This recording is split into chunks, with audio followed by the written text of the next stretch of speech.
हमारे चैनल में आपका फिर से स्वागत है, जहां हम दुनिया के सबसे आकर्षक आश्चर्यों का पता लगाते हैं। इतिहास में कई ऐसे बड़े बड़े वजीर और सेनापति रहे हैं जो एक समय के लिए अपने राजाओं और बादशाहों से भी ज़्यादा ताकतवर हो गए थे। हिंदुस्तान पर 300 साल से भी ज़्यादा समय तक राज करने वाले मुगलों ने अपना साम्राज्य भी अपने वजीर और सेनापतियों के दम पर बनाया था। अगर आपने बॉलीवुड मूवी पद्मावत देखी होगी तो आपको मलिक काफूर का किरदार याद होगा, जिसे अलाउद्दीन खिलजी को मिले एक उपहार की तरह दिखाया गया है। मलिक काफूर को एक रहस्यमय, ठंडे दिमाग वाले, मनमोहक और नपुंसक के रूप में दिखाया गया है, जो अपने सुल्तान जैसा ही महत्वाकांक्षी और क्रूर है और अपने सुल्तान के लिए कुछ भी करने को तैयार है। पूरी फिल्म में मलिक काफूर को अलाउद्दीन खिलजी के लिए आकर्षित दिखाया है। इतिहासकार बताते हैं कि मलिक काफूर होमोसेक्सुअल था। इसका मतलब वह अलाउद्दीन खिलजी के प्रति यौन और रोमांस पूर्वक रूप से आकर्षित था। अलाउद्दीन खिलजी एक क्रूर, हिंसक और तानाशाह सुल्तान था, जो मलिक काफूर के दम पर हिंदुस्तान में अपना साम्राज्य खड़ा करता है। लेकिन क्या आपने कभी सोचा है कि ये वजीर, सेनापति किसी भी सम्राट या राजा के साथ आखिरी समय तक क्यों नहीं रह पाते थे? आखिर ये बीच में ही कहाँ गुम हो जाते थे? ऐसा ही कुछ हुआ अलाउद्दीन खिलजी के बेहद करीबी मलिक काफूर के साथ। फिल्मों में, कहानियों में, किताबों में अलाउद्दीन खिलजी के बारे में सब कुछ बताया गया है। लेकिन अलाउद्दीन खिलजी के खास सेनापति मलिक काफूर का क्या हुआ? मलिक काफूर कौन था? कहाँ से आया था? उसकी खिलजी से मुलाकात कैसे हुई? निजी जिंदगी में उसके खिलजी के साथ कैसे संबंध थे? क्या अलाउद्दीन खिलजी ने उसे मार दिया या किसी से मरवा दिया? और अगर ऐसा कुछ नहीं हुआ तो आखिरकार मलिक काफूर का क्या हुआ? ऐसी ही कुछ रोचक जानकारी आज की इस वीडियो में हम आपको देने वाले हैं। लेकिन वीडियो शुरू होने से पहले चैनल को सब्सक्राइब करना और बेल आइकन दबाना बिल्कुल ना भूलें, जिससे आगे भी आपको ऐसी इंटरेस्टिंग वीडियोस मिलती रहें। मलिक काफूर, जिसको इस्लाम धर्म का मानते हैं, लेकिन आपको जानकर हैरानी होगी, मलिक काफूर मूल रूप से एक हिंदू था जिसने बाद में इस्लाम धर्म अपना लिया था, या फिर कहें ज़बरदस्ती उसका धर्म परिवर्तन करवाकर मुसलमान बनाया गया था। मलिक काफूर के शुरुआती जीवन के बारे में ज़्यादा जानकारी मौजूद नहीं है, मगर फिर भी इतिहासकार अब्दुल मलिक इसामी के अनुसार मलिक काफूर की कहानी गुजरात के आनंद जिले में स्थित खंभात के बंदरगाह शहर से शुरू होती है। उसका जन्म एक ब्राह्मण परिवार में हुआ था। उसका बचपन का नाम मानिक था।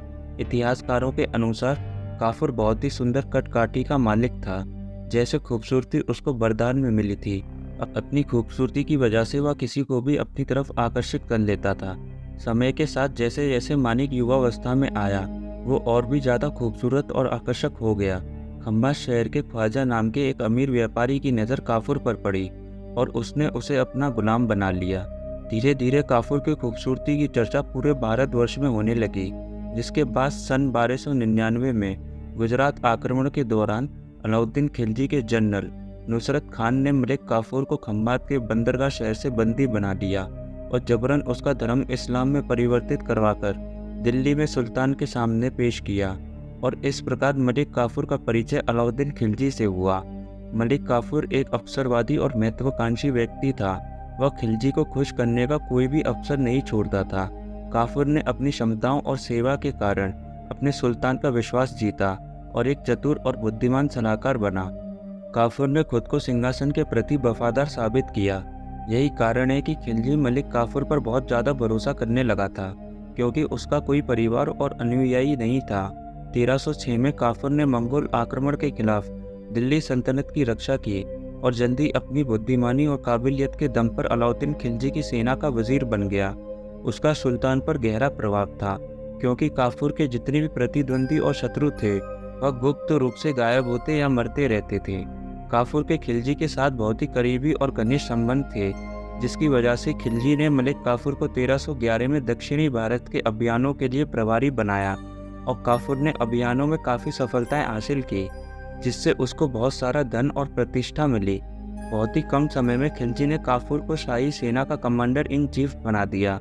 मलिक काफूर एक बहुत ही सक्षम जनरल साबित हुआ और थोड़े ही समय में उसने वारंगल, द्वारसमुद्र, देवगिरी और मदुरा के राज्य जीते और अपने सुल्तान को भारी मात्रा में लूटा हुआ धन समर्पित किया।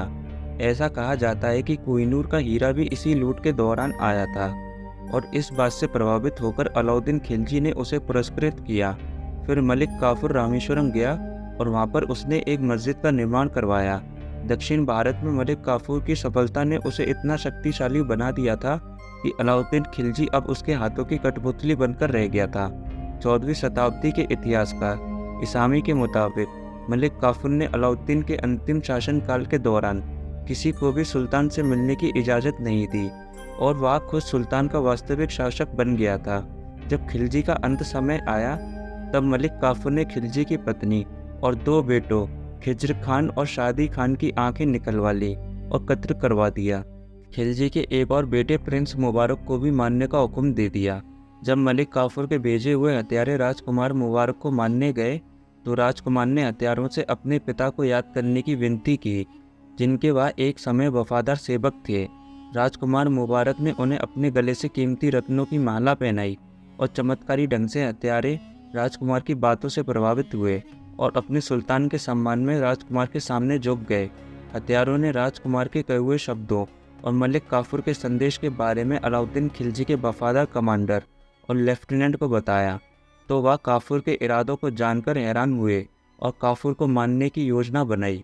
योजना बनाने के कुछ ही घंटों बाद वह काफूर के कमरे में घुसकर उसकी और उसके साथियों की गला काटकर हत्या कर दी। खिलजी की मृत्यु के 35 दिन बाद गद्दार मलिक काफूर के जीवन का अंत हो गया। मलिक काफूर की कब्र का स्थान आज तक अज्ञात है। किसी को भी नहीं पता उसको कहाँ दफनाया गया, लेकिन उसकी कुशलता, महत्वाकांक्षा और साजिश की कहानी इतिहास के पन्नों में दर्ज हो गई। मलिक काफूर की मृत्यु के बाद खिलजी वंश के अंत की भी शुरुआत हो गई। दोस्तों, आज की वीडियो में हमने आपको मलिक काफूर के बारे में बताया। आपको क्या लगता है कमेंट करके ज़रूर बताएं। ऐसी और इंटरेस्टिंग वीडियोस देखने के लिए चैनल को सब्सक्राइब करना और बेल आइकन दबाना बिल्कुल ना भूलें। धन्यवाद।